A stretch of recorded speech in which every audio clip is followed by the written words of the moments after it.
अहमेतं पुरुषं महान्तं आदित्यवर्णं तमसः परस्तात् तमेव विदित्वा अतिमृत्युमिति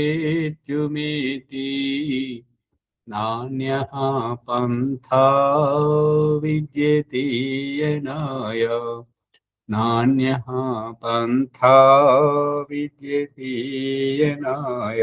ఓం శాంతి శాంతి శాంతి. ఓం సత్యార్థ ప్రకాశము అధ్యాత్మ సత్సంగానికి వచ్చేసినటువంటి వారందరికీ నమస్తే, స్వాగతం, సుస్వాగతం.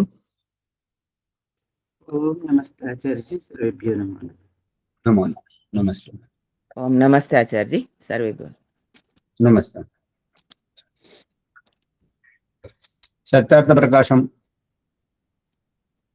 ఒక ప్రశ్న ఏంటంటే, ఈ ధ్యానం గురించి మీరు ఇన్ని రకాలుగా చెప్పారు, దయానంద సరస్వతి వీటి ప్రస్తావన ఎక్కడ చేశారు అనేటువంటిది ఒక ప్రశ్న. అంటే ఎక్కడ చేశారు అని అంటే, సంధ్యోపాసన ప్రకరణంలో సంధ్యాయోగ బ్రహ్మ సాక్షాత్కారం పేరుతోటి ఓం ప్రకాష్ విడమర్చి సంధ్యోపాసన ప్రకరణముల వ్యాఖ్యానము మాత్రమే చేసి చూపించాడు. ఇంద్రియ స్పర్శముల యొక్క అభిప్రాయము ఏమిటి, మార్జన మంత్ర ప్రకరణముల యొక్క అభిప్రాయము ఏమిటి, ప్రాణాయామ మంత్రముల యొక్క అభిప్రాయం, వీటి అంతా మళ్ళీ ఇది దయానంద సరస్వతి చెప్పినటువంటిది. ఇక భగవంతుడు మన జీవితంలో చూపిస్తున్నటువంటి దృష్టాంతం ఏంటంటే,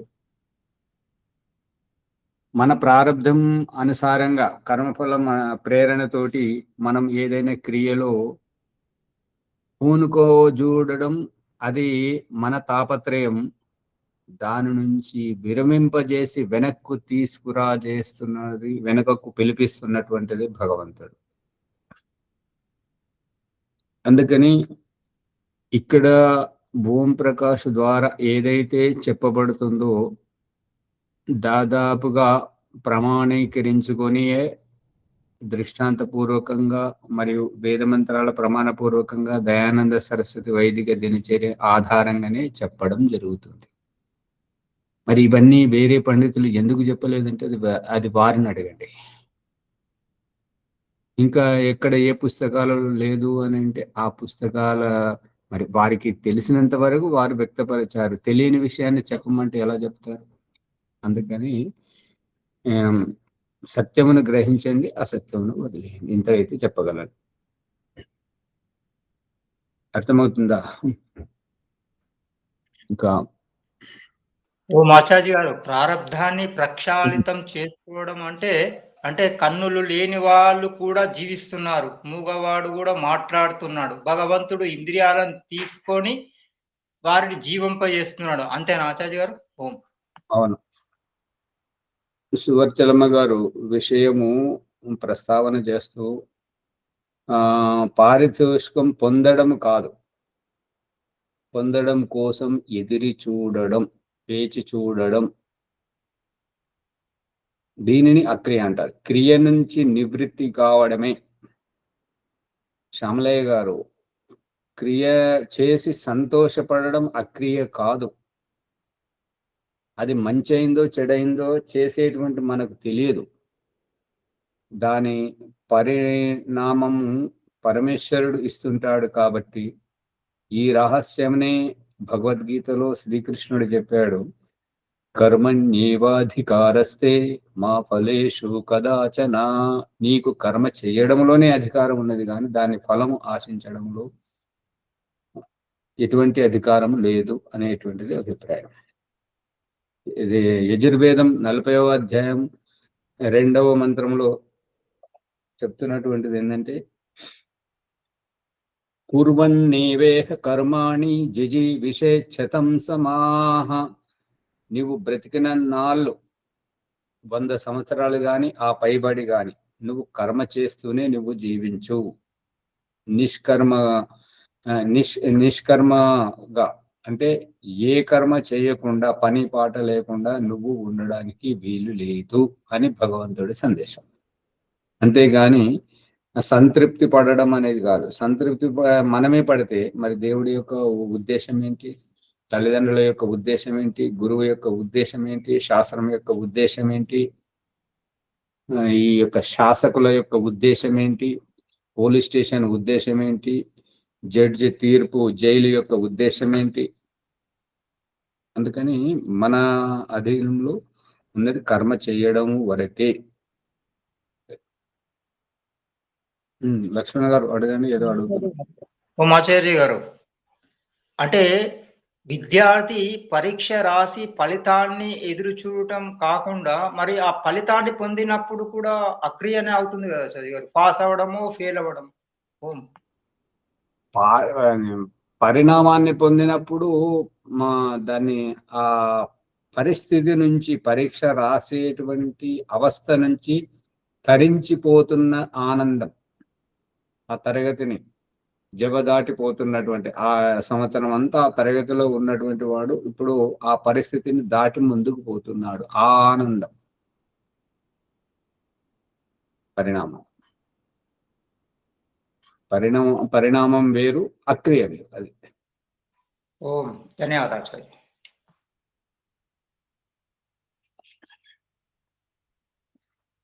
పరిణామం కోసం ఎదురు చూసేది ప్రక్రియ ఆచార్యజీ. ఒకరి తర్వాత చెప్పండి సువర్చలమ్మ గారు.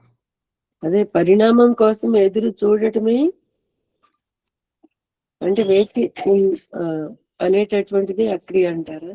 అమ్మగారు దేవుడు నటింపజేసి మన చేత చూపిస్తున్నాడు. అన్నం వంట చేస్తున్నప్పుడు పాత్ర పెట్టి నూనె పోసి తాలింపు గింజలు వేసి కూరగాయలు వేసి ఉప్పు పసుపు కారం వేసి మూత పెట్టి వేసి చూడడం జరుగుతుంది కదా. మళ్ళీ విత్తనం వేసి సహదారుడు విత్తనం వేసి చూడడం జరుగుతుంది కదా. అవును. అందుకని ప్రతిదీ మనం క్రియ చేసిన తర్వాత దాని పరిణామం గురించి వేచి చూడడమే. బోరు వేసాం, నీళ్ళు వస్తున్నాయా లేదా, అదే చూడడం, వేచి చూడడం. ధన్యవాదాలు. గర్భాధారం అయ్యింది, గర్భం నిలుస్తుందా లేదా, శిశువు పుడతాడా లేదా, వేచి చూడడమే. అమ్మగారు, రాజమాని అమ్మగారు చెప్పండి. ఆచార్య, ఇప్పుడు క్రియ చేస్తున్నాము, చేసినప్పుడు తృప్తి కొంచెం సేపే, అది ఇప్పుడు అంటే అభిప్రాయం చెప్తున్నారా లేదంటే ప్రశ్న అడుగుతున్నారా? అదే ఆచార్య, ఇప్పుడు క్రియ అంటే చేయడము, చేసినాక అది మంచిది అవుతుందో చెడ్డది తెలియదు, కానీ మంచిదైతే కొంచెం సేపు తృప్తి సంతోషం అనుకుంటున్నా ఆచార్య. అమ్మగారు కరెంటు ప్లగ్లో వేలు పెట్టడానికి, చీమలు పట్టుకోవడానికి ప్రయత్నించడము, గంజిలో నిప్పులో చేయి పెట్టడానికి మాత్రమే మనకు స్వతంత్రత. ఆ గంజి కాలద్దు, నిప్పు కాలద్దు, చీమలు కుట్టొద్దు, తేలు కుట్టొద్దు, కరెంటు షాక్ కొట్టొద్దు. అది మన చేతిలో ఏమున్నదమ్మా? లేదు ఆచార్య, అదే అంటున్నా. ఏంటంటే మంచిదైతేనే కొంచెం సేపు సంతోషం తృప్తి.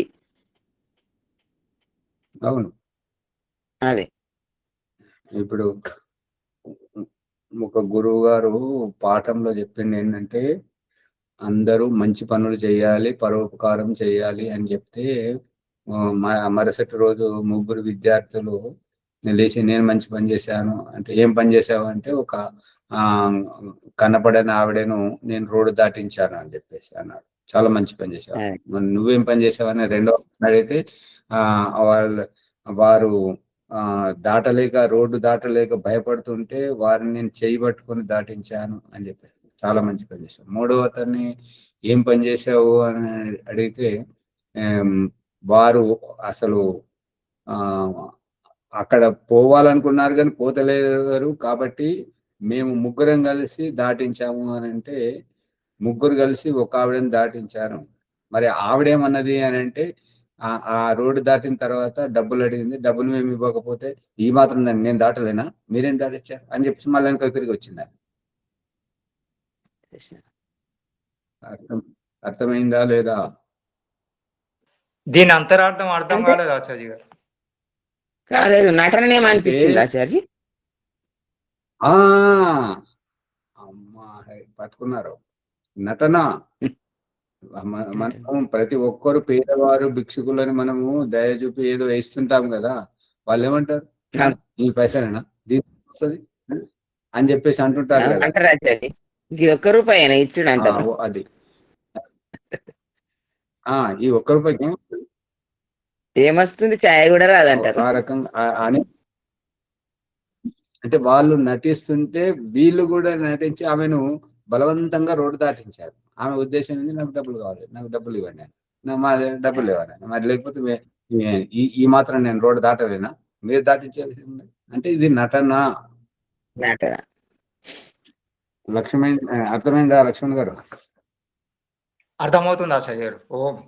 ఆచార్య గారు, ఇప్పుడు ధ్యానంలో కూర్చున్నప్పుడు ఇంద్రియాలను నొక్కి పట్టి ఇంద్రియ స్థితికి చేరుకోవడము ఎలా?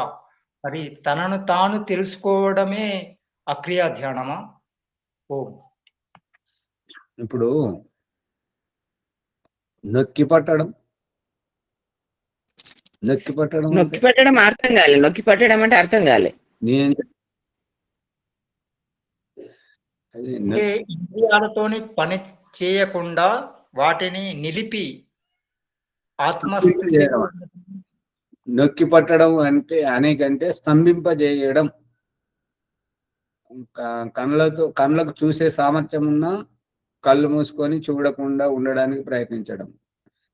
చెవులకు వినపడుతున్నా విన్నంత మాత్రాన్ని ఎగిరెగిరి పడకుండా దాన్ని లెక్క చేయకుండా ఉండడం. ప్రతిదీ చేసే సామర్థ్యం ఉన్నా చేయకుండా ఉండడం, నడిచే సామర్థ్యం ఉన్నా నడవకుండా ఉండడం. ఈ రకంగా అక్కడ ఇంద్రియాలను అదుపులో పెట్టుకొని, ఇప్పుడు మజబూరీకానా మహాత్మా గాంధీ అని హిందీలో ఏమన్నారు అంటే, లేనప్పుడు ఎవరైనా త్యాగమూర్తులే. కానీ ఈ అధ్యాత్మంలో చెప్పబడుతున్నది ఏంటంటే, ఉన్నప్పుడు కూడా నువ్వు త్యాగమూర్తి అయితే లేనప్పుడు నీకు ఎదురే లేదు. తేన త్యక్తేన భుంజీత మా ఘృధః కస్య స్విద్ధనం. ఈ సృష్టిలో ఉన్నటువంటి ప్రతి వస్తువు, ప్రతి పదార్థము అది దానిని త్యాగపూర్వకంగా భోగించు. ఎంత అవసరమో అంతవరకే. అవసరం లేనిదంతా హక్కున చేర్చుకొని అధికారివై కూర్చుండడానికి ప్రయత్నించడం అది కాదు. అది అపరిగ్రహం. పరిగ్రహ వృత్తి అనబడుతుంటది. అపరిగ్రహం. అపరిగ్రహం అంటే త్యాగభావము. మహాత్మా గాంధీ గారి అభిప్రాయం ఏంటంటే, వారు త్యాగభావంతో ఉన్నవారు. ఎంతో మంది నాకంటే పేదవాళ్ళు చాలా ఉన్నారు, వారికి ఈ అంగవస్త్రం కూడా లేదు. ఒక్కొక్క క్లిష్టమైన పరిస్థితి ఏంటంటే, మున్షి ప్రేమచంద్ర గారు రాస్తుంటారు, ఒక్క చీర మీద తల్లి కూతుళ్ళు ఇద్దరు బతుకుతారు. ఏంటంటే ఒకరు ఆ చీర కట్టుకొని బయటకు వస్తే ఇంకొకరు లోపల ఉండాల్సి వస్తుంది. అటువంటి పేదరికం. ఇంకా అంతకంటే గడ్డు పరిస్థితి ఏంటంటే, ఒక్క చీరని భర్త సగం భార్య సగం. భార్య అని కాదు, కాకపోతే ఏంటంటే ఎవరైతే సగం కట్టుకొని బయటకు వస్తుంటారో ఇంకొకరు ఆ ఇంటి ఇల్లు పాదిని కాపాడడానికి ఇంటికి పరద వేసుకుంటారు దర్వాజా. ఆ రకంగా బతికినటువంటి కొన్ని కుటుంబాలు ఉన్నాయి. నా దగ్గర ఇన్నెందుకు అని గాంధీ గారు అటువంటి పేదవారికి ఇచ్చేసేవారు అనమాట. అందుకని వారు ఒకే ధోతి మీద నివసించారు. దానిని వారి ఎగతాళి చేసేవారు ఏమంటారంటే, ఏమీ లేదు కదా, పేదవాడు కదా, అందుకని తన పేదరికాన్ని ఈ రకంగా చూపించుకుంటున్నాడు అని. అదే దాని సామెత అయిపోయింది, మజబూరీకానా మహాత్మా గాంధీ. ఏమి లేనివాడే మహాత్యాగి, గొప్పవాడు గాంధీ అని. ఓ మాచాజీ గారు, మహా- ఇంద్రియాల మహాత్మా గాంధీ అన్నిటికీ త్యాగం చేశాడని అర్థం కాదు ఆచార్య. ఆ, మహాత్మా చెప్పండి గాంధీ లక్ష్మణ్ గారు. మహాత్మా గాంధీ బట్టిగా కూర్చొని ఎవరైనా ఒకరు చెప్పండి. ఆచార్య మహాత్మా గాంధీ అన్ని ఉండి అలా వేషధారణ వేశాడు కదా, లేక కాదు. లేక కాదు, మరి అతనిలో అన్ని ఉండి ధనవంతుడై ఉండి కూడా ఆ పరిస్థితి, ప్రజల పరిస్థితి చూసి ఆ విధంగా ఉన్నాడని అర్థం. ఒకసారి శ్రీలంక పోయినప్పుడు కస్తూర్బా గాంధీ మహాత్మా గాంధీ ఇద్దరు అక్కడికి వెళ్ళి తిరిగి వస్తున్నప్పుడు మహాత్మా గాంధీ గారు చేసినటువంటి సేవలకు కృతజ్ఞతా పూర్వకంగా ప్రజలు వారికి కట్నాలు కానుకల రూపంలో ఏదో వారికి తోచింది ఇవ్వడానికి ప్రయత్నం చేస్తే గాంధీ గారి దగ్గరికి పోతే నాకొద్దు అని చెప్పేశాడు. కస్తూర్బా గారి దగ్గరికి వెళ్ళి, అమ్మ నీవైనా తీసుకో అమ్మా, మాకు మా జీవితం ధన్యమవుతుంది, మీకు సేవ చేసే భాగ్యం కలిగిందని చెప్పేసి ఆమె దగ్గరికి వచ్చి అడిగితే ఆమె తీసుకున్నది తెచ్చి గాంధీ గారి ముంగట పెట్టింది. పెడితే అప్పుడు కస్తూర్బా అడిగాడు గాంధీ, ఏమంటాడంటే, మీ నాన్న నిన్ను నా చేతిలో పెట్టాడు, నిన్ను చేపట్టిన అప్పటి నుంచి ఇప్పటి వరకు నిన్ను నేను ఎప్పుడైనా పేదరికంలో ఉంచానా? నిన్ను నేను ఆకటితో బాధ పెట్టానా? నీ దగ్గర ఏమి తక్కువ ఉన్నదని, మా దగ్గర లేనిది ఏంటిది, వారి దగ్గర నువ్వు పొందింది ఏంటిది అంటే, వారు ప్రేమతో ఇస్తున్నారు కదా స్వామి అని అంటే, వారు ఇస్తున్నారు కానీ అది ఆ ఇచ్చిన వస్తువు నీ దగ్గర లేదా? ఉన్నది. మరి ఉన్నప్పుడు ఎందుకు తీసుకుంటున్నావు? అపరిగ్రహ వృత్తిని ఉంచాలి కానీ పరిగ్రహ వృత్తిని కాదు. అయితే తేల్చుకో, నీకు నేను కావాలా, నా ఇంటి ధనధాన్యం కావాలా, పరాయి వాళ్ళు ఇచ్చినటువంటిది కావాలా, ఎవరు కావాలో నిర్ధారించుకోమని చెప్తే ఆమె ఏమీ మాట్లాడకుండా తీసుకెళ్లి ఆ వస్తువులు వాళ్ళకి ఇచ్చేసారు. మనది కాని వస్తువు, మనకు అక్కర్లేని వస్తువు, దాని మీద ఆశపడడం ఎందుకు? త్యాగభావంతో ఉండాలి అనేది వేదం చెప్తున్నటువంటిది. సరే, ఇప్పుడు ఇక మన ప్రకరణంలోకి వెళితే, సత్యార ప్రకాశము ఏకాదశ సముల్లాసము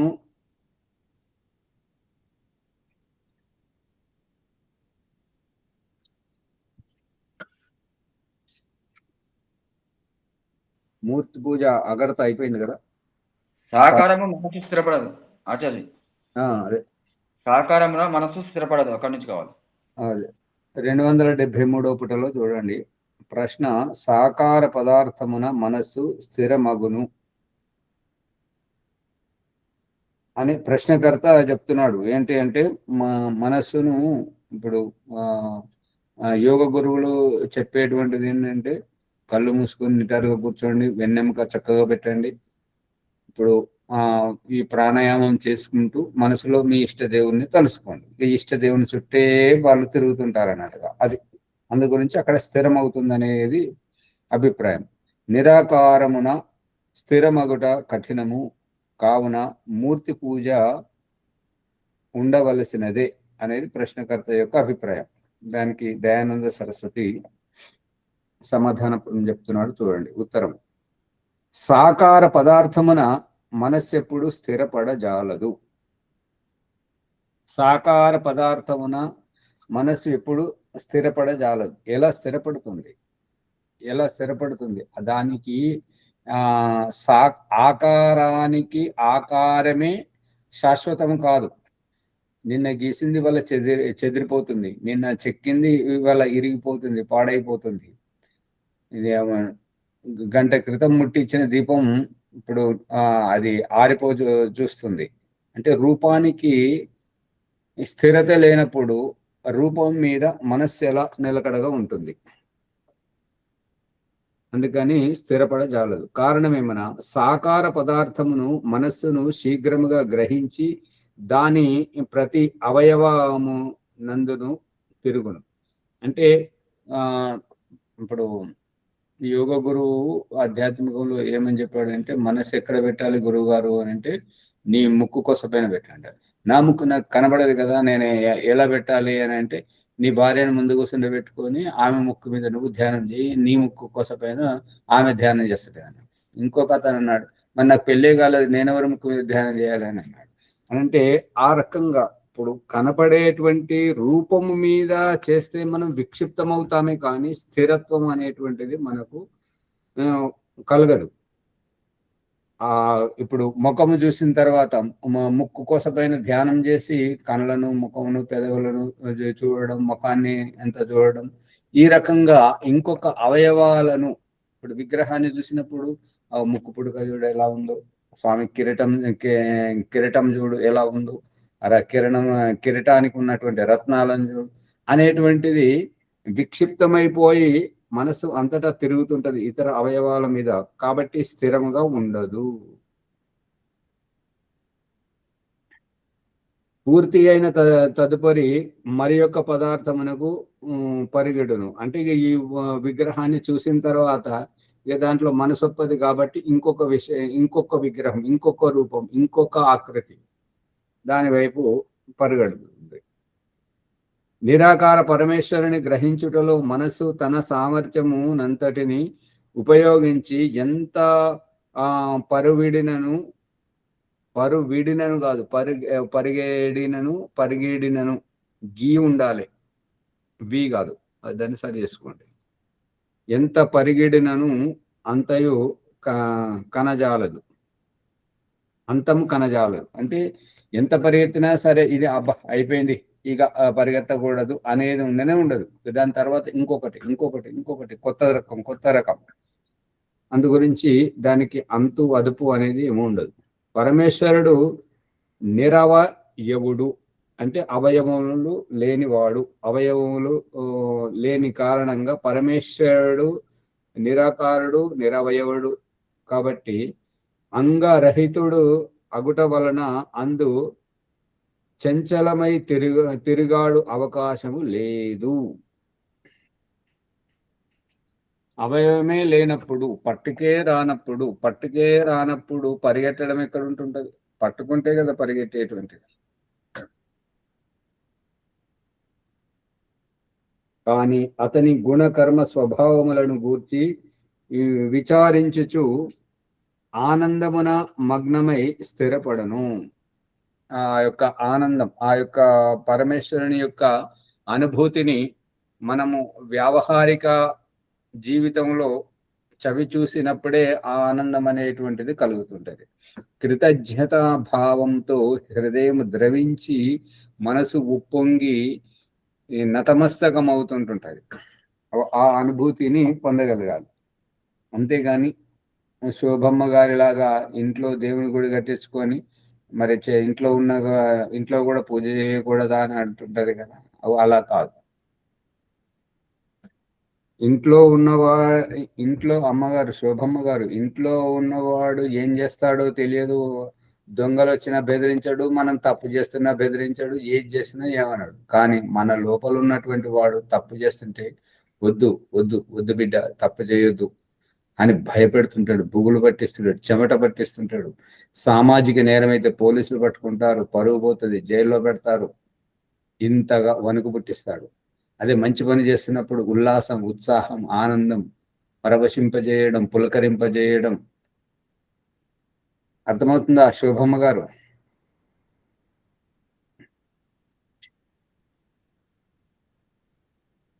మన దేవుడు మనకు కాపలా ఉంటున్నాడు. ఆ చిన్నపిల్లలను తల్లిదండ్రి కనిపెట్టుకుంటూ ఎట్లయితే ఉంటున్నారో ఆ భగవంతుడు మనల్ని కనిపెట్టుకుంటూ ఉన్నాడు.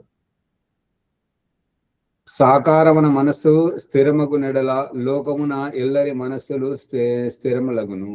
ఒకవేళ సాకారం మీద మనస్సు స్థిరమైనట్టయితే ఈ లోకమున ఎల్లరి మనస్సులు స్థిరమగును. ఎటు చూసినా ఆకారమే కదా.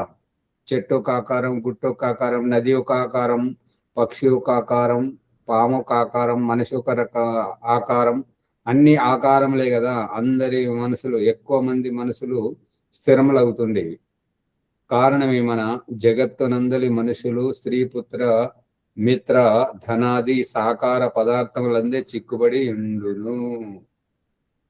అంటే భౌతిక ద్రవ్యమునందే ఇమిడి ఉండును గాని ద్రవ్యాతీతముగా పదార్థాతీతముగా ఆకృతి రహితముగా పరమాత్మ తత్వాన్ని పట్టుకోజాలకుందురు అనేది సారాంశం. కానీ ఎవరి మనస్సు స్థిరము కాదు కదా.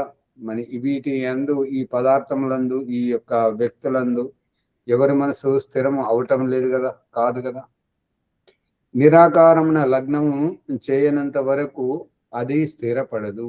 నిరాకారమున దాన్ని లగ్నం అంటే తటస్థం చేయనంత వరకు అది స్థిరపడదు. నిరాకారము నిరవయవమగుట వలన అందు మనస్సు స్థిరమగును. కావున మూర్తి పూజ చేయుట అధర్మము అనక తప్పదు.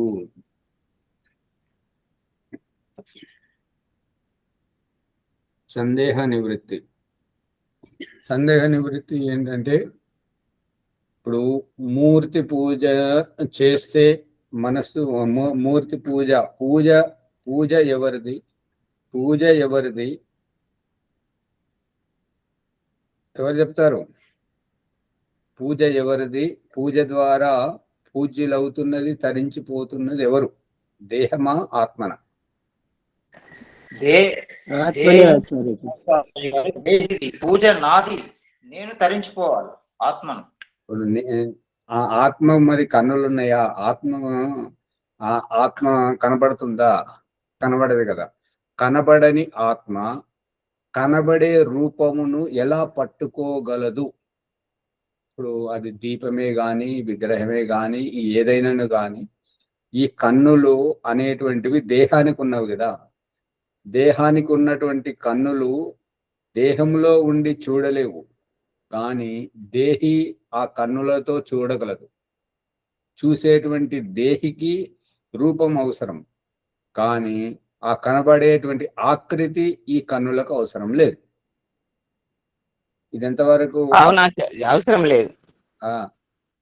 ఇప్పుడు రూపం ఎవరికి కావాలి? ఆత్మకు కావాలి. అమ్మ రూపం కావాలి, నాన్న రూపం కావాలి, లడ్డూ రూపం కావాలి, పాయసం రూపం కావాలి, ఏదైనా రూపం కావాలి ఆత్మకు. కానీ ఈ కన్నులకు ఏ రూపం అక్కర్లేదు, ఈ నాలుకకు ఏ రుచి అక్కర్లేదు, ఈ ముక్కుకు ఏ వాసన అక్కర్లేదు, ఈ చేతికి ఏ క్రియ చేయాల్సిన అవసరం లేదు, ఈ కాళ్ళకు ఎక్కడికి నడవాల్సిన అవసరం లేదు, ఈ నోటికి ఏం మాట్లాడాల్సినటువంటి అవసరం లేదు, ఏం తినాల్సినటువంటి అవసరం లేదు. ఈ నోటి ద్వారా తినేవాడు, ఈ పెదవులతో మాట్లాడేవాడు, నాలుక ఖర్చుకునేవాడు, చేతులను కదిలించి పనిచేసేవాడు, కాళ్ళను లేపి నడిచేటువంటి వాడు, కన్నులను తెరిచి చూసేవాడు, ముక్కుతో పీల్చి వాసన చూసేవాడు, వాడు వేరేవాడు ఆత్మ. పట్టుకుంటున్నారా? మరి ఈ ఈ ముఖాకృతి, ఈ విగ్రహము, రూపము అనేటువంటిది మనం సృష్టించింది కదా. మరి ఆ భగవంతుడికి ఇప్పుడు కళాకారుడైతే విగ్రహాన్ని చెక్కడానికి ఇప్పుడు ప్రత్యక్ష సాక్ష్యం ఏంటంటే ఒకే వ్యక్తిని ఒకే పరిస్థితిలో పట్టుకొని రెండు భాషలు మాట్లాడడం జరుగుతుంది. పడిపోతున్న వారిని కాపాడండి. వారు ఏమంటారు? దేవుడిలా వచ్చి కాపాడావు, వచ్చి కాపాడావు. దేవుడి మాదిరిగా వచ్చి అంటే దేవుడు ఆపద్ధర్మంలో ఆదుకుంటాడు, అటువంటి భావం కలిగిన వాడివై వచ్చి నన్ను కాపాడావు. దేవుడితో పొగడడం. దేవుడు నిరాకారుడు, ఆపద్బాంధవుడు. ఆ రకంగా నువ్వు వచ్చి కాపాడావు. నువ్వు వేరు, దేవుడు వేరు. నువ్వు అనేది నువ్వు స్త్రీ పురుష దేహం, కానీ నువ్వు చేసిన కార్యం దేవుడి కార్యం, కాపాడడం, రక్షించడం. అర్థమవుతుందా లేదా? అవుతుందా సార్జీ?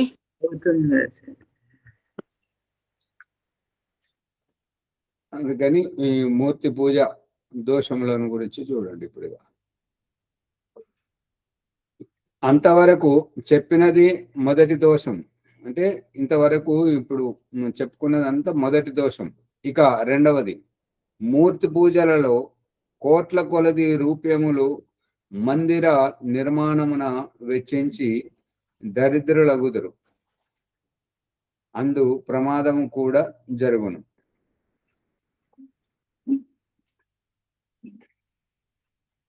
ఇక్కడ ఆశ్రమానికి ఒక 30 కిలోమీటర్ల దూరంలో రావులపల్లి ఉంది.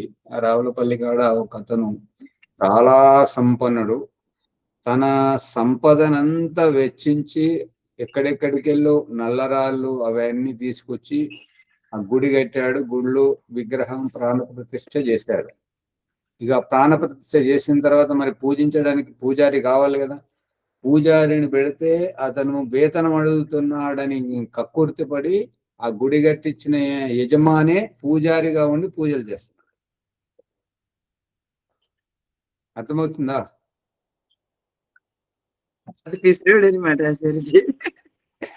మరి అంత ధనమంతా వెచ్చించాడు, కానీ పూజారికి వేతనం ఇవ్వడానికి అతను అంత కక్కుర్తి పడుతున్నాడు. మందిర నిర్మాణాన్ని వెచ్చించి దరిద్రులగుదురు. కొంతమంది ఏంటంటే ఇప్పుడు హైదరాబాద్ ట్యాంక్ బండి పక్కన ఉన్నటువంటిది ఏంటంటే అక్కడ ఉన్నటువంటిది వెంకటేశ్వర విగ్రహం. వెంకటేశ్వర విగ్రహము, ఆ గుడి కూడా వెంకటేశ్వర అనేది. కానీ పిలువబడుతుంది ఏమిటి అంటే బిర్లా మందిర్. బిర్లా, టాటా బిర్లా అతడు కట్టించాడు. అర్థమవుతుందా? ఈ రకంగా అతడే కట్టించండి అంటారు. అవును, ప్రసిద్ధి కట్టడం. ఇక కొంతమంది దాన ధర్మాలు చేసి రంతిదేవుని లాంటి వాళ్ళు, శిబి చక్రవర్తి లాంటి వాళ్ళు, శిబి చక్రవర్తి ఆ పావురాన్ని కాపాడడానికి డేగకు తన తొడ మాంసాన్ని కోసి ఇచ్చినట్టుగా తులాభారం చేసి తానే స్వయంగా దాంట్లో కూర్చున్నా కూడా అది సరి లేకపోయేది. మరి రంతిదేవుడు తన వాటాను దానం చేసి చేసి చేసి భార్య కూడా ఇస్తే భార్య వాటాను కూడా దానం చేసి చివరికి ఎవరూ తినకుండా పేగులు మార్చుకుంటూ ఉండేటువంటి వారు. అంటే ఈ రకంగా వెచ్చించి వెచ్చించి ఇతరులకు పంచిపెట్టి దరిద్రులు అవుతుంటారు. ఒక మనోరంజనమైన కథ ఏమని చూపిస్తుంటారంటే, ఒక అతని ఇంటికి ఒక పేదవాడు వస్తాడు. అయ్యా 2-3 రోజుల నుంచి తినలేదయ్యా, ఆకలేస్తుంది, అన్నం పెట్టండి అంటే వాళ్ళు ఎంతో ప్రేమతోటి మంచిగా విస్తరి వేసి మంచి అన్నం తృప్తిగా పెడతాడు. తిన్న తర్వాత ఏ ఊరికి వెళ్ళి వచ్చావు అంటే పలానా ఊరికి వెళ్ళి. ఆ పలానా ఊర్లో ఆయన ఉండే కదా అని అంటే ఆయన ఇప్పుడు లేడు అన్నాడు. ఎక్కడ పోయిండు అని అంటే ఇగో మీలాగానే ఈ రకంగా వచ్చినోడికల్లా పంచిపెట్టి ఆ ఊళ్ళ పంట అడక్క తింటున్నాడు అని. ఇప్పుడు ఎక్కడున్నాడు అంటే ఇప్పుడు నీ ఇంటి అడక్క తింటాడు వాడు వీడే అని అంటాడు. ఆ రకంగా దరిద్రులు. మూడవ దోషం, మందిరములలో స్త్రీ పురుషులు ఒక్కచోట చేరుట వలన వ్యభిచారము, జగడములు, రోగములు ఉత్పన్నములగును. ఇక మందిరాలలో స్త్రీ పురుషులు ఒక్కచోట చేరినప్పుడు అన్ని రకాలుగా దోషాలు ఉంటుంటాయి. నాలుగవ దోషం, మూర్తి పూజయే ధర్మార్థ కామ మోక్షములకు సాధనమని ఎంచి పురుషార్థం అనర్పక మనుష్య జన్మమును వ్యర్థము చేసుకుందరు. ఈ మూర్తి పూజయే ధర్మార్థ కామ మోక్షములకు ముఖ్యమైన సాధనం అని భావించి పురుషార్థము చేయకుండా ఇక ఆ యొక్క విగ్రహం చుట్టే గుడి కట్టించడానికి అక్కడ నిత్య పూజార్చనలు మరియు అన్నదానము, వస్త్రదానం అవన్నీ చేసి దాని చుట్టే జన్మనంతా వ్యర్థం చేసుకుంటారు. ఐదవ దోషం, నానా విధములకు విరుద్ధ స్వరూపములు నామ చరిత్ర యుక్తములు నగు మూర్తులను పూజించు పూజారులతో ఐకమత్యము లేక విరుద్ధ మతములందు నడిచి పరస్పరము భేదభావము వర్ధిల్ల చేసుకొని దేశమును నశింపజేయుదురు. ఇప్పుడు ఏంటంటే నానా విధం అంటే అనేక విధమైనటువంటి విరుద్ధ స్వరూపములు, నామం అంటే పేరు ఒకటి, చరిత్ర వారి వ్యవహారం ఒకటి, యుక్తములు నగు మూర్తులు అంటే ఆ పేరు చరిత్ర కలిగినటువంటి యుక్తమైనటువంటి మూర్తులను పూజించు పూజారులలో ఐకమత్యము లేక విరుద్ధ మతములందు నడిచి అంటే భిన్న భిన్నముగా నడిచి, ఈ పూజారి ఒకరు శైవులు అంటే ఇంకొకరు వైష్ణవులు, మరొకరు అద్వైతులు, ఈ రకంగా పరస్పరము భేదభావము వర్ధెల చేసుకొని దేశమును నశింపజేయుదురు.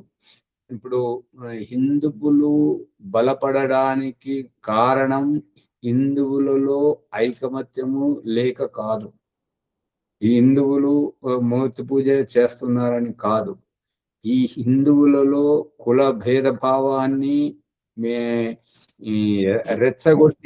రెచ్చగొట్టేటువంటి దాంట్లో క్రైస్తవులు, ముస్లింలు మరియు విదేశీ కుట్రలన్నీ జరుగుతున్నాయి. కాబట్టి మనల్ని ఒకడు కుల వృత్తులతోటి వేరు చేసి ఐకమత్యం కాకుండా చేస్తున్నటువంటి ఇదంతా. అంతేగాని విగ్రహాల గురించి తెలియదని, మహాపురుషుల గురించి తెలియదని, అందుకే వీళ్ళు సంఘటితం కాలేకపోతున్నారని కాదు. కులాల మధ్య గొడవలు సృష్టించడం, దీని వెనుక పాత్ర చాలా ఉన్నది. మీ అధ్యయనం చేసిన వారికి తెలుస్తుంది. గుర్తిస్తున్నారా లేదా? రాజకీయ నాయకులు వాళ్ళు కూడా ఓట్ల కోసం ఇదంతా తమాషాగా వాడుకుంటారు.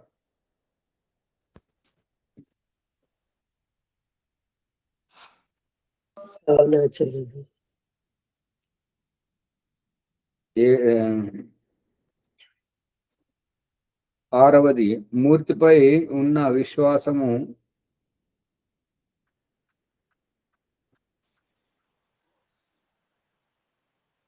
ఇప్పుడు మహమ్మద్ గోరి సోమనాథ్ మందిరం మీద దాడి చేసినప్పుడు ఆ సోమనాథ్ గర్భగుడిలో ఉన్నటువంటి శివలింగము భూమి మీద నుండి కొంత ఎత్తులో లేచి ఏ గోడకు ఆనకుండా ఉన్నటువంటి దాని గురించి అడిగితే ఆ పూజారి ఏమని చెప్పాడంటే, దీన్ని నువ్వు పగలగొట్టి చూడు, నువ్వు ఊహించనంత ధనము వజ్ర వైడూర్యాలన్నీ దీంట్లో ఉన్నాయి అని చెప్పేసి చెప్పాడు అన్నమాట. ఆ పూజారి చెప్పిన మరి ఆ చెప్పే కంటే ముందు ఏమన్నాడంటే, నువ్వు మరి చెప్తే నాకేం ప్రయోజనం, నువ్వైతే దాన్ని తీసుకొని పోతావు, మరి నేనేం చేయాలి, నాకేం ప్రయోజనం అని అంటే అతను ఏమంటాడంటే, నిన్ను మా దేశం తీసుకుపోయి నిన్ను మా రాజపురోహితునిగా పెట్టుకుంటాను, మీ కుటుంబానికి అంత మంచి వ్యవస్థ చేస్తానని చెప్పగానే ఇక్కడైతే నీకేముంటుంటది, వాళ్ళు వేతనం ఇస్తారు లేకపోతే లేదు, అక్కడైతే నువ్వు మహారాజులాగా ఉండొచ్చు, నీకు అన్ని వ్యవస్థలు చేస్తామని అనగానే అతడు చెప్తాడు అనమాట శివలింగాన్ని పగలగొట్టమని చెప్పేసి. ఆ రకంగా ఆ శివలింగాన్ని పగలగొట్టి ధనాన్ని దోసుకొని పోయేటప్పుడు ఆ పూజారి అంటాడు అనమాట, మరి నేను కూడా వస్తాను, నన్ను తీసుకెళ్తానన్నావు కదా అని అంటే, ఒరే దేశద్రోహి, నీకు జన్మనిచ్చినటువంటి భూమికి, నిన్ను పోషించినటువంటి నీ దేశానికి నీవు నమ్మక ద్రోహం చేశావు, నమ్మక హరాము, నువ్వు నమ్మక ద్రోహం చేసినటువంటి వాడివి, నిన్ను తీసుకొని నా దేశానికి వెళితే నా రాజ్యంలో పెట్టుకుంటే నువ్వు నాకు ద్రోహం చేయవనేది నమ్మకం ఏంటి అని చెప్పేసి అతని ముందే అతని భార్య పిల్లలను తీసుకెళ్లి అతన్ని ఇక్కడ చంపేశాడు అన్నమాట. అందుకని ఈ రకంగా దేశాన్ని నశింపజేయుదురు అని చెప్పేసి చెప్తున్నాడు కదా దయానంద సరస్వతి. ఆరవది, మూర్తిపైనున్న విశ్వాసము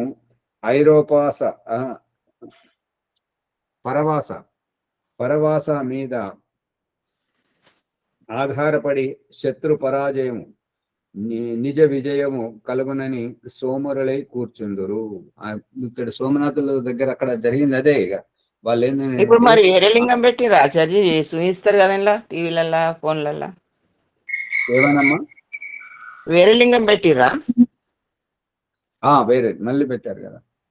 ఓహో, అక్కడికి వేరేది పెట్టారు. ఆ వైభవాన్ని చూడడానికి పర్యాటకులుగా సోమనాథం మందిరం చాలా ప్రసిద్ధం కదమ్మా, దాన్ని చూడడానికి వచ్చినప్పుడు పర్యాటక వ్యవస్థలో రాష్ట్రానికి ఆర్థిక వనరులు ఏర్పడుతుంటాయి కదా, గురించి దాన్ని మళ్ళీ అంటే గోడకు ఒకటి ఉంటది ఇట్లా తలిగినట్టు, మళ్ళీ మధ్యలో పెట్టిర్రు ఏమో మరి తెలియదు.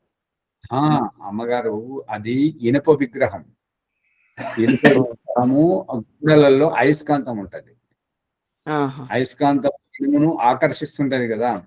ఓ. నలువైపులా సమానమైనటువంటి ఇనుమును పెట్టినప్పుడు, అయస్కాంతాన్ని పెట్టినప్పుడు ఇక ఇనుప విగ్రహము, లింగము ఇనుప విగ్రహము అది ఆ. నిలబడుతుంది భూమి అవును. పైన, ఏ కూడా నిలబడుతుంది ఆ రకంగా.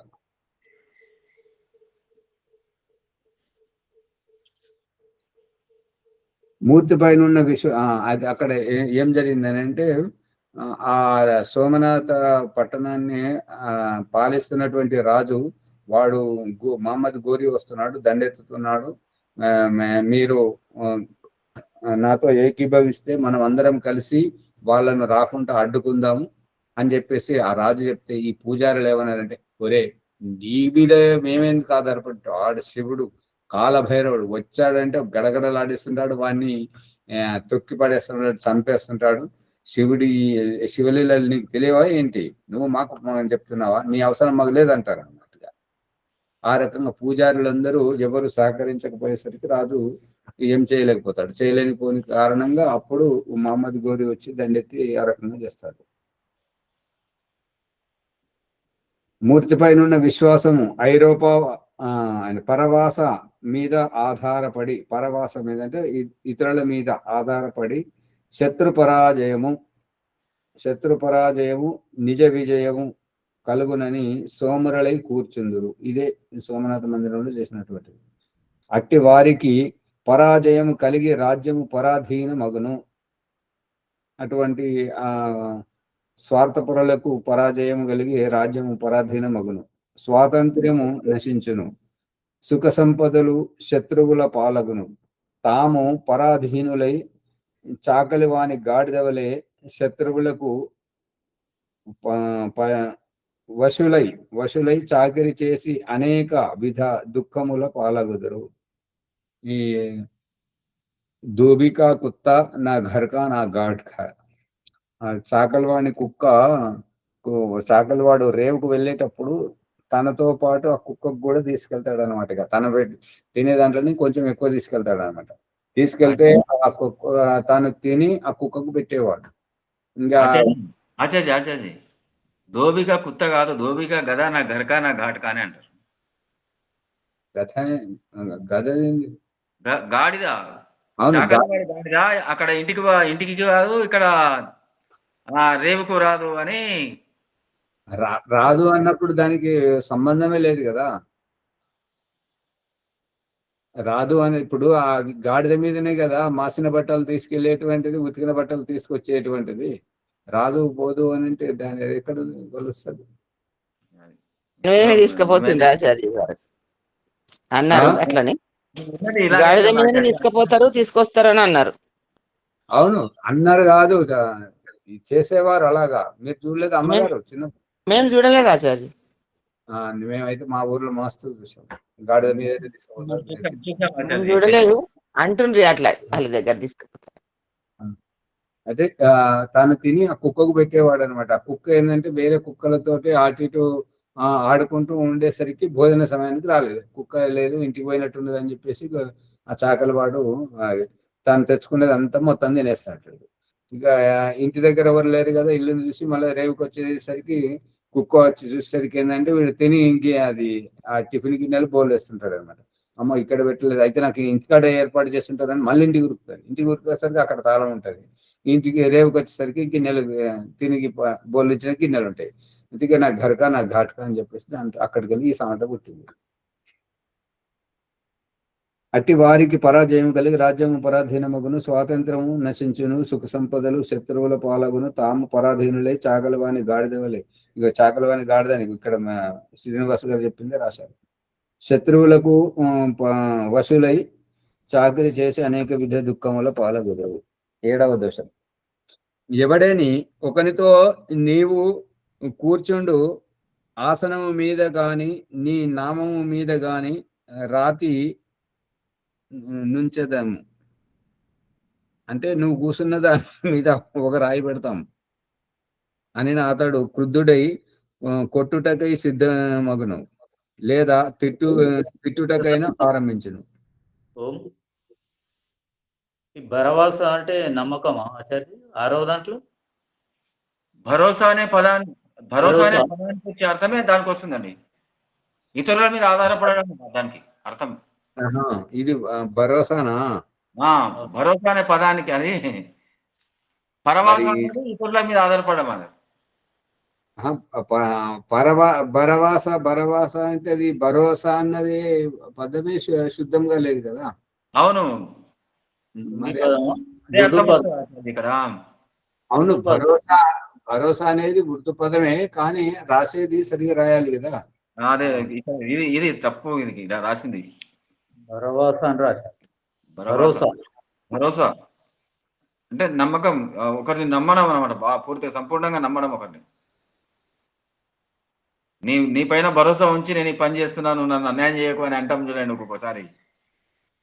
అయితే నువ్వు ఇంకా 7వ దశంలో ఏం చెప్తున్నానంటే, ఎవరైనా నువ్వు కూర్చుండి ఆసనం పైన కానీ నీ పేరు మీద కానీ ఇంత రాయి ఉంచుతామని అంటే అతడు కొట్టడానికైనా పూనుకుంటాడు, లేదంటే తిట్టడానికైనా ఆరంభిస్తాడని చెప్తున్నాడు.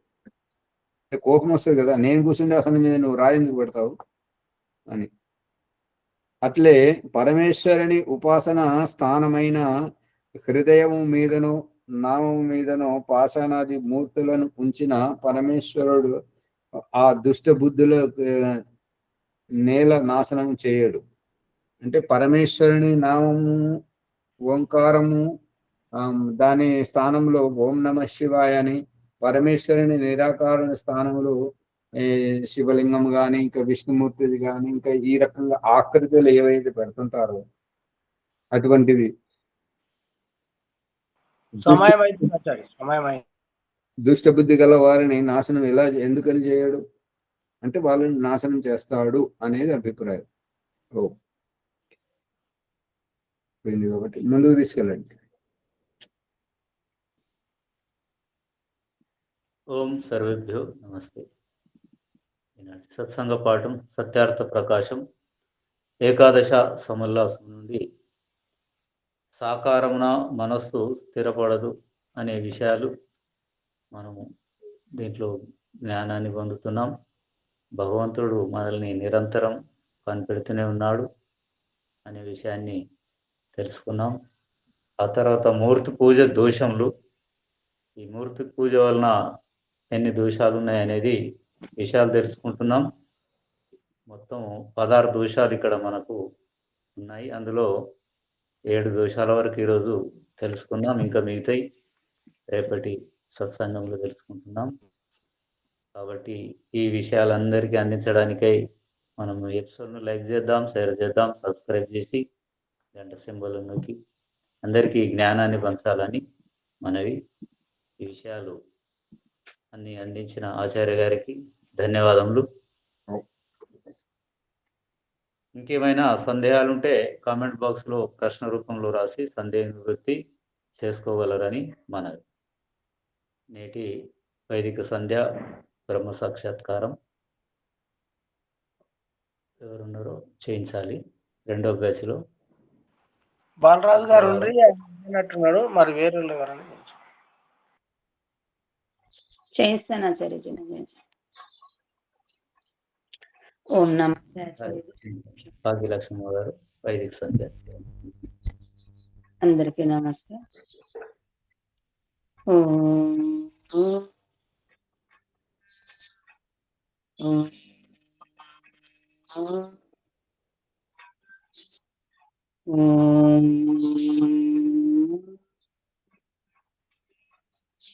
అథ వైదిక బ్రహ్మ సంధ్య యజ్ఞము.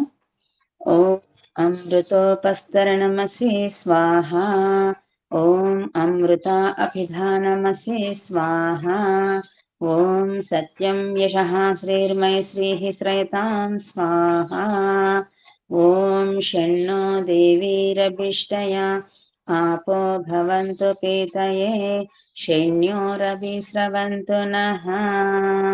ॐ वाक् वाक्, ॐ प्राणः प्राणः, ॐ चक्षुः चक्षुः, ॐ श्रोत्रं श्रोत्रं, ॐ नाभिः ॐ हृदयम् ॐ कण्ठः ॐ शिरः ॐ बाहुभ्यां यशोबलम् ॐ करतलकरपृष्ठे ॐ भूः पुनातु शिरसि ॐ भुवः पुनातु नेत्रयोः ॐ स्वः पुनातु कण्ठे ॐ महः पुनातु हृदये ॐ जनः पुनातु नाभ्याम् ॐ तपः पुनातु पादयोः ॐ सत्यं पुनातु पुनः शिरसि ॐ कं ब्रह्म पुनातु सर्वत्र ॐ भूः ॐ भुवः ॐ स्वः ॐ महः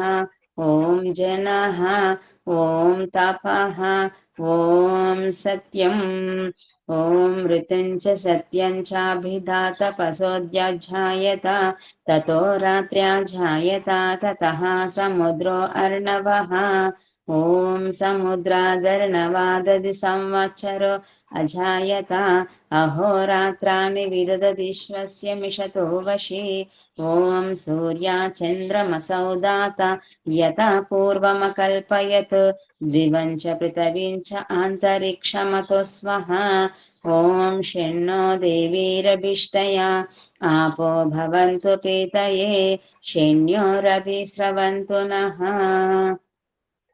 ॐ प्राची दिगग्निरधिपतिरसितो रक्षितादित्या इषवः तेभ्यो नमो अधिपतिभ्यो नमो रक्षत्रभ्यो नम ईशुभ्यो नम एभ्यो अस्तु योऽस्मान् वेष्टियं वयं दृश्मस्तम्भोजम्बे दद्मः दक्षिणा दिगीन्द्रोऽधिपति स्थिरच्चिराजिरक्षिता पितर इषवः तेभ्यो नमो अधिपतिभ्यो नमो रक्षत्रभ्यो नम ईशुभ्यो नम एभ्यो अस्तु योऽस्मान् वेष्टियं वयं दृश्मस्तम्भोजम्बे दद्मः प्रतीची दिगुवर्णोऽधिपतिः वृदाकुरक्षितान्नमिषवः तेभ्यो नमो अधिपतिभ्यो नमो रक्षत्रभ्यो नम ईशुभ्यो नम एभ्यो अस्तु योऽस्मान् वेष्टियं वयं दृश्मस्तम्भोजम्बे दद्मः उदीची दिक्सोमोऽधिपतिः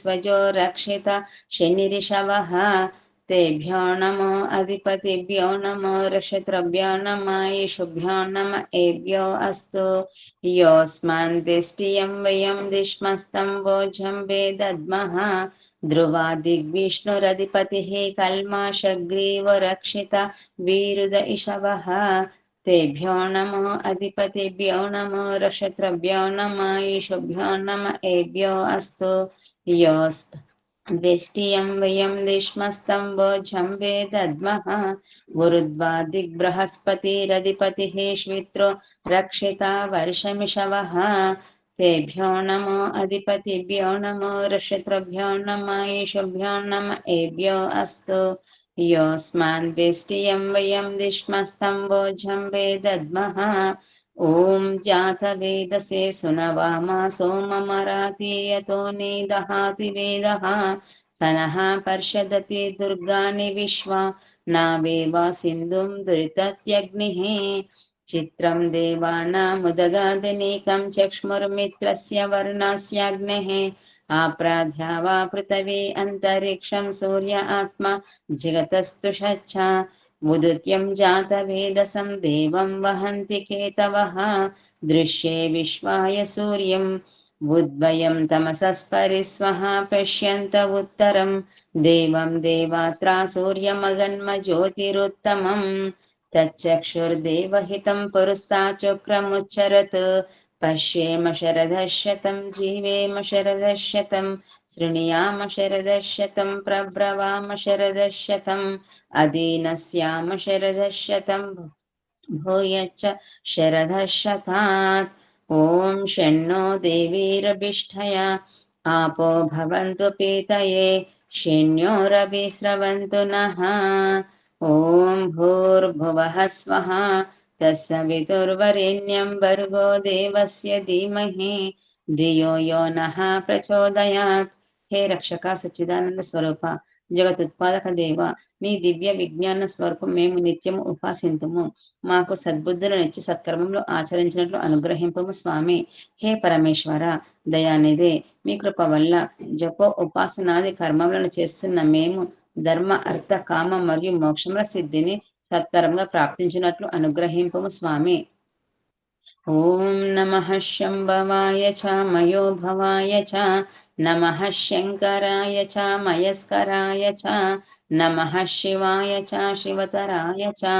ఓం షణ్ణో దేవీరభిష్టయ ఆపో భవంతు పీతయే శన్యోరభిస్రవంతు నః. ఓం శాంతి శాంతి శాంతి. ఇది వైదిక బ్రహ్మ సంధ్య యజ్ఞమాచార్యజీ. ఓం నమస్తే ఆచార్యజీ. సభ్యుభ్యో నమో నమః ఆచార్యజీ. ధన్యవాదములు భాగ్యలక్ష్మి గారికి. శాంతి పాఠం.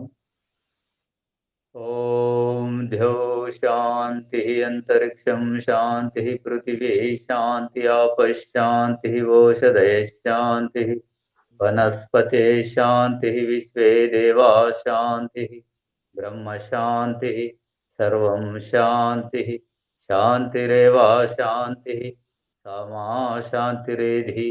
ఓం శాంతి శాంతి శాంతి. ఓం సర్వేభ్యో నమస్తే. ఆచార్యజీ నమస్తే. ఆచార్య నమస్తే. సర్వేభ్యో నమో నమః. అందరికీ నమస్కారం. ఓం నమస్తే ఆచార్య, సర్వేభ్యో నమో నమః.